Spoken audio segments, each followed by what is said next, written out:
नमस्ते बच्चों, रिमझिम दीदी आ गई। और आज जो कहानी मैं आपके लिए लेके आई हूँ उसका नाम है सारस और घमंडी मोर।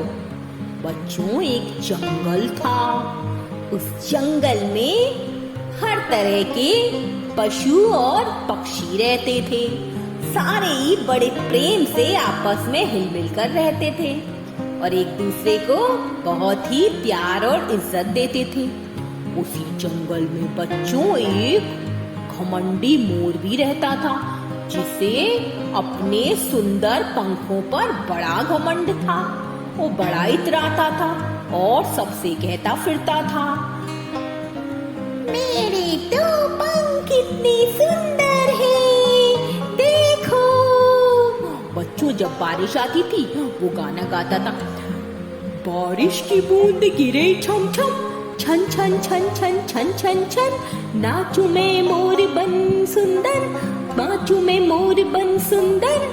और सब करते थे वाह वाह वाह। सारे जानवर उसकी तारीफ करते थे। मुझे सन दूसरा कोई यहाँ, मुझे देख करे सब वाह वाह वाह। मुझे जैसा न कोई दूसरा यहाँ, मुझे देख करे सब वाह वाह वाह। और वो बड़ा इतराता था, इतलाता था और मस्ती में जब बारिश होती थी तो डांस करता था पंख फैला फैला कर। बारिश की बूंद गिरे छम छम, मैं नाचू यहाँ छम छम छम छम। और ऐसे ही दिन बीत रहे थे। एक ना बच्चों, वहीं पर जंगल में एक फ्रॉग भी था। वो फ्रॉग जो था वो उसको मोर का इतना घमंड पसंद नहीं था। मोर उसको डांट के कहता था, घमंडी तो होए जा रहा है तू मेंढक, तू मेरी तारीफ भी नहीं करता। मैं तेरी तारीफ क्या करूं मोर भाई। तू सोचता है कि तू ही सबसे सुंदर है, और तुझे अभी पता नहीं है।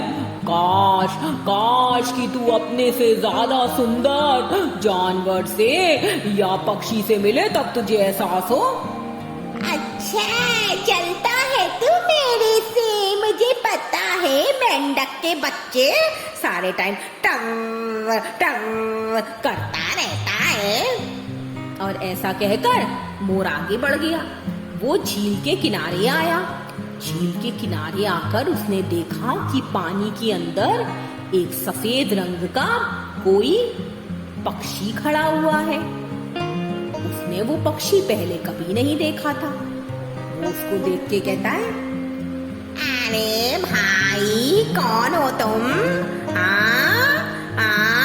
तुम्हारी ये लंबी लंबी गर्दन और ये लंबे लंबे पैर तो बड़े वाहियात लग रहे हैं, बड़े बेकार लग रहे हो, बदसूरत से हो। कौन हो तुम?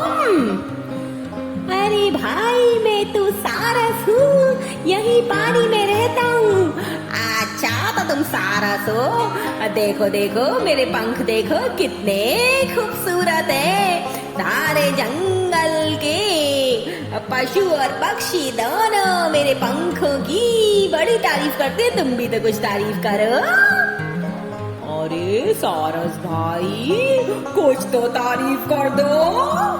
तो सारस ने कहा, ठीक है, सुंदर है तुम्हारे ये पंख, पर क्या तुम्हें पता है कि तुम्हारे पंख तुमको उड़ने में ज्यादा मदद नहीं करते हैं। अच्छा, तुम तो ऐसे बोल रहे हो जैसे तुम तो आसमां के राजा हो भाई हैं। तुम्हारे कौन से सुंदर पंख है, लंबी लंबी टांगे, लंबी लंबी गर्दन है। सारस ने पहले तो कुछ नहीं बोला, फिर उसने कहा, अच्छा कोई बात नहीं, तुम अभी यहीं रुको, मैं अभी आया। और सारस ने बच्चों अपने पंख फड़फड़ाए और ऊपर आसमान से बातें करने लगा। आपने देखा होगा कि सारस बहुत ही लॉन्ग फ्लाइट बर्ड है, बहुत ऊंचा उड़ पाती है आसमान में। और वो ऊंचा, बहुत ऊंचा उड़ने लगा। इतना ऊंचा उड़ने लगा कि मोर की तो गर्दन में अकड़ ही गई। उसको ऊपर देखते देखते उसको तो समझ ही नहीं आ रहा था। वो तो ऊंचा ऊंचा ऊंचा और ऊंचा उड़े जा रहा था। और थोड़ी देर बाद आकाश में उड़कर, आकाश से बातें कर कर वो सारस नीचे आया और मोर से आकर बोला, क्यों भाई मोर, कैसा रहा? अरे तुम तो भाई बड़ा ही ऊंचा उड़ लेते हो। तुमने सही कहा था, तुम्हारे पंख तो बड़े ही अनोखे हैं। मेरे पंख सुंदर हैं तो क्या हुआ, पर किसी काम के नहीं है। तुम तो भाई बड़ा ऊंचा उड़ते हो, मैं तो सपने में भी इतना ऊंचा उड़ने की कभी सोच भी नहीं सकता।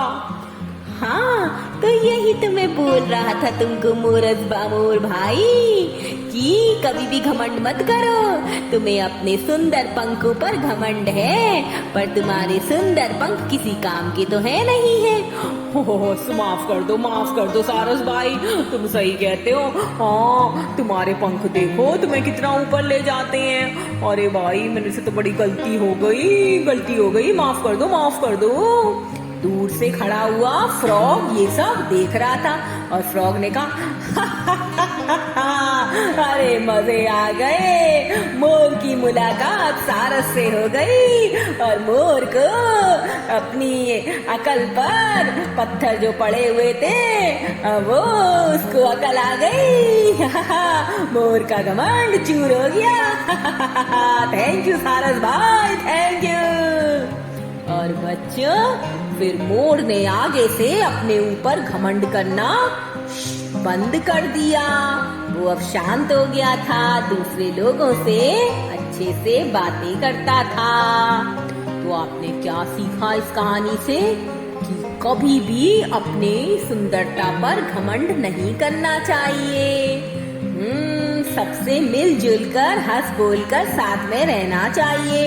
अपनी झूठी तारीफ सुनकर खुश नहीं होना चाहिए। हाँ, ओके बच्चों, गुड नाइट, स्वीट ड्रीम्स।